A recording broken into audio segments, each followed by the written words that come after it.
Hello and welcome to a new perspective. Charles Sam is my name. We're working towards or walking towards Ghana at 60. And we expect it to be meaningful, not the same repetition of what we've done over years and celebrations over years. Now, if we're going to commemorate, I like to use the word actually commemorate rather than celebration, then we must take stock of what we've done.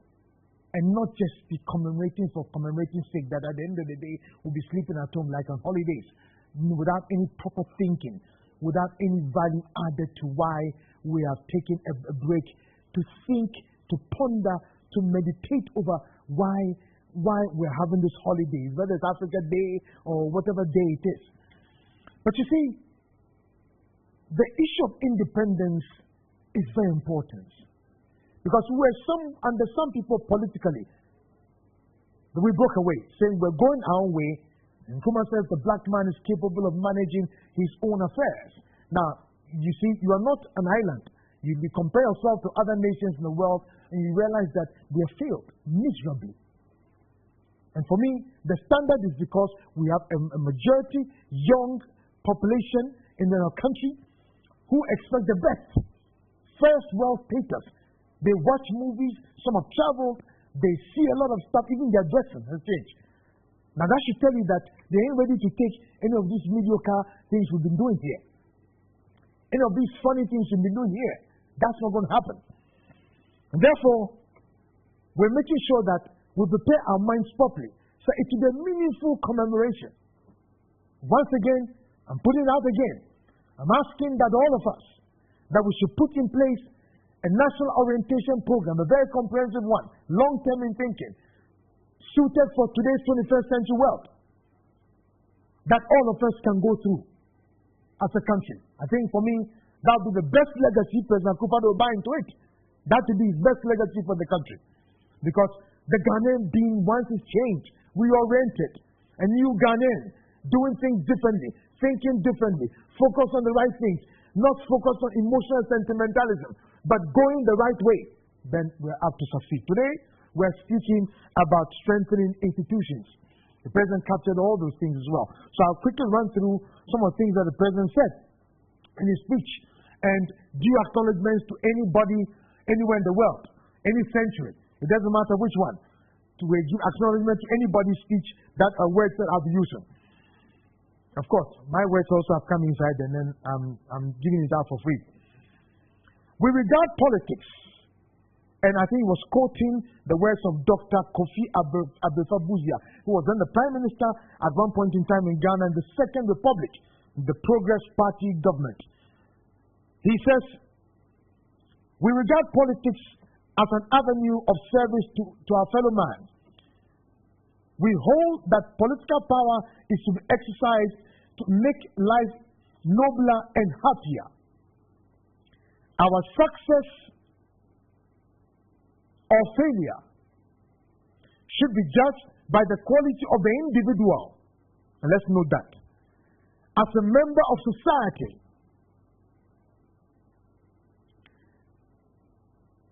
by his or her behavior,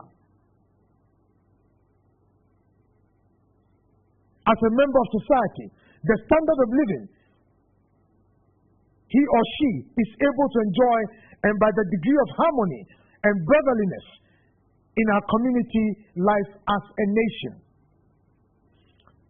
He goes on to say, we should move on to deepen our democracy.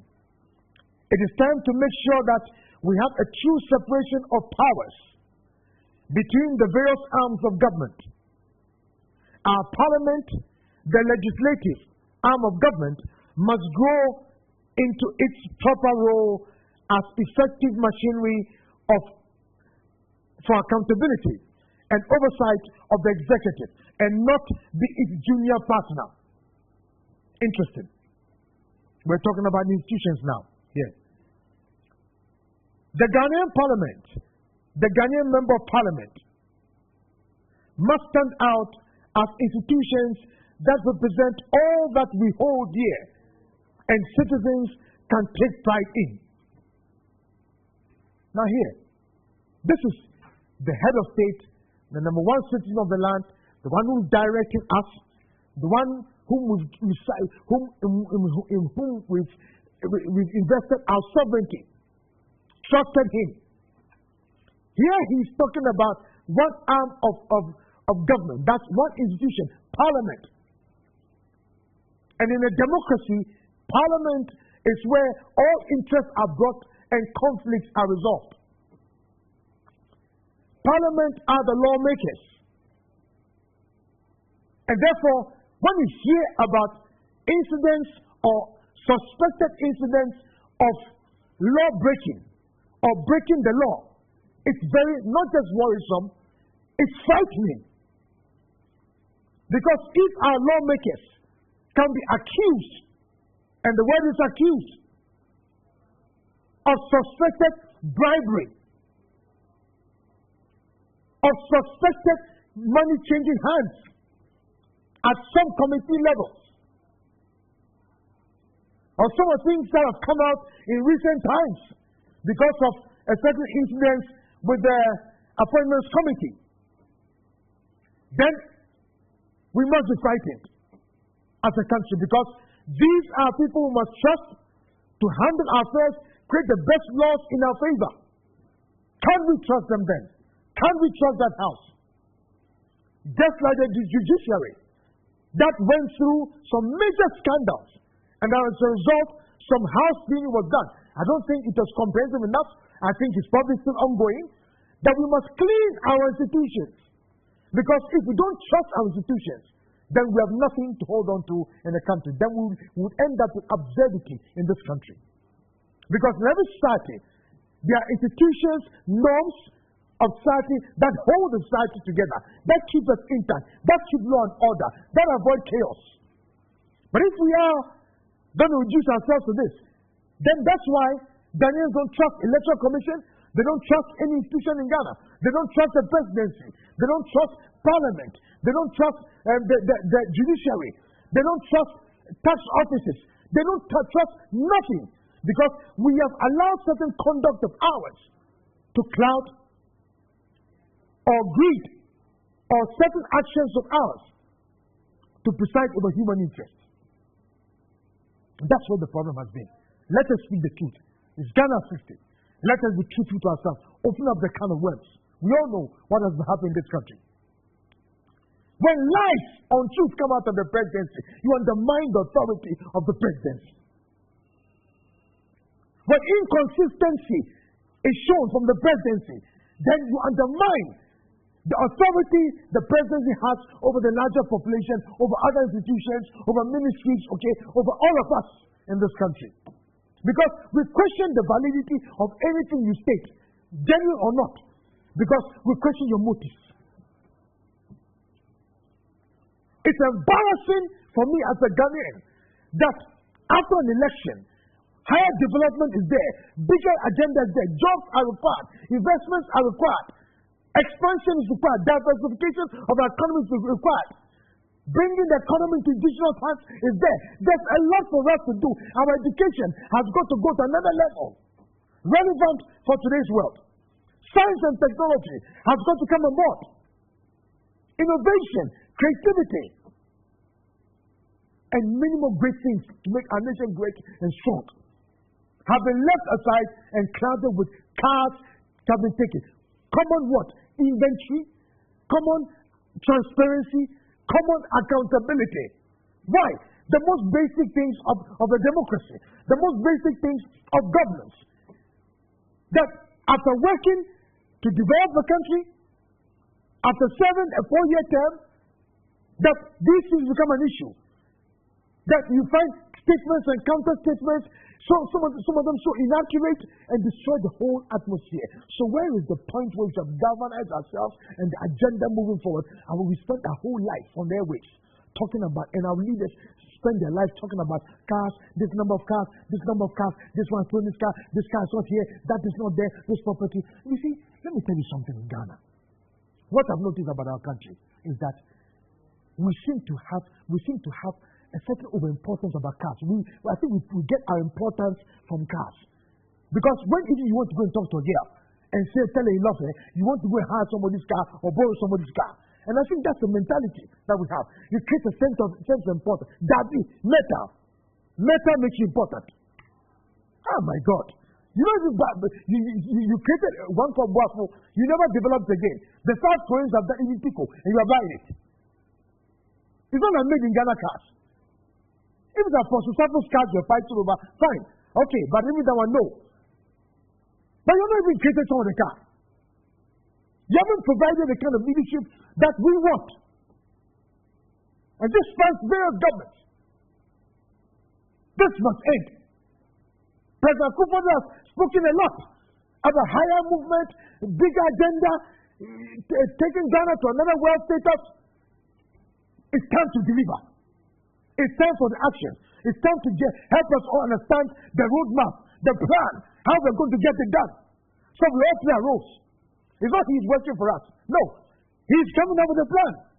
He's setting the example. We all follow. But he must do that. His officials must be doing this.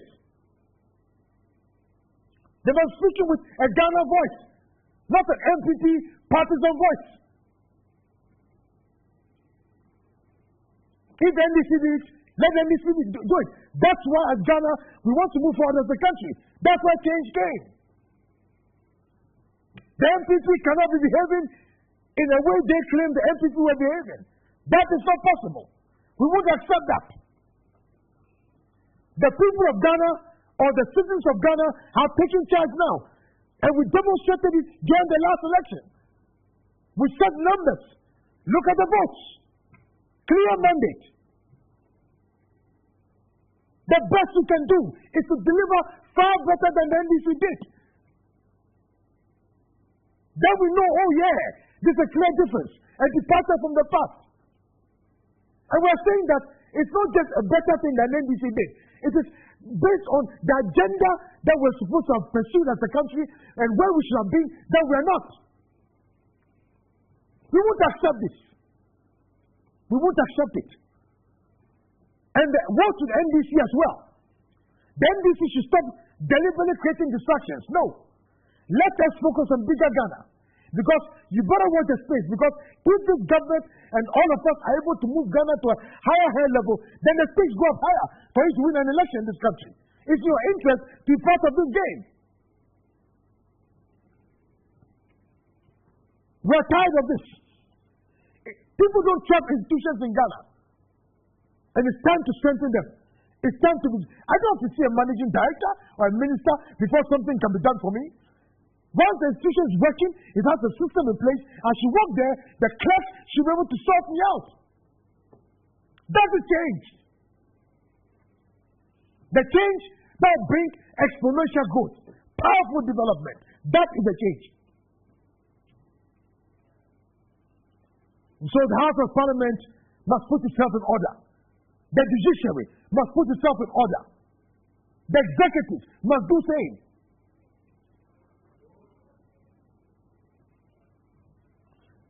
The president goes on to say that we must trust the collective and individual wisdom and good sense of our people. We must restore integrity to public life.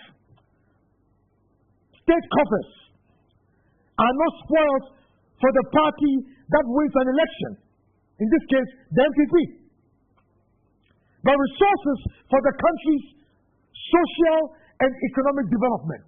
That's the president speaking. I shall protect, and he goes on to make it a promise, another covenant, that I shall protect the public first by insisting on value for money in all transactions. Public service is just that, service, and not any avenue for making money. Money is to make the private sector, not the public, and measures will be put in place to ensure this he has promised us again. This is the type of institutions that we want to see. So we can trust them. We can believe whatever they say. The security agencies, the police force, we must believe you. So put yourself in order. So the public can believe you. So the investor outside can believe that if it comes and there's something wrong, you will not favor Ghanaian about it unjustly. When these institutions are not there for their sake, They are there to push our development forward. My name is Charles Sam, and I've delivered to you Perspective. God bless you all. God bless the rise of the new Ghana.